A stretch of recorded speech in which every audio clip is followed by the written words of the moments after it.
یکی من رو گوشی میخونم چون دیشب نوشتم برای شاهکار بچه های حافظا. دمتون گرم سید، دمت گرم. بیا وسط بابا.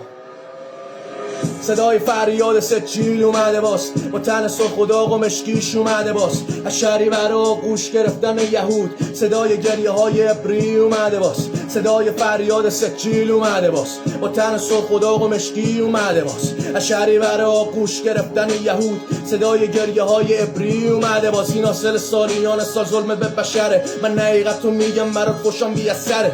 انتخابی نیست سر راه موجودیتت، نفسای آخر این پد که بی اثره. شاشیدم وسط کفتر نماد صلحتون، از سازمانای بینولی تا زرق و برق مولتون. صدا جیغ موشا میاد وسط تلاویو، دست ست مجید لاشیه تک تک لوکتون. صدا علی یادم داد وایسم جلو ظالمات تو جنگلی که صهیونم میدارن اما حاکماش میزنن تعارف به احمد تو زن پا به ما. بخونی یه پسینه چیزایی الا بلاش چونتون توی قلاب تیز خاتمه. پشیمونی حتی این که زایده مادرت. وقت خوابیدنی سلام وقت بیداریه، پس گایدم مرکی طرفدار اسرائیل. بیا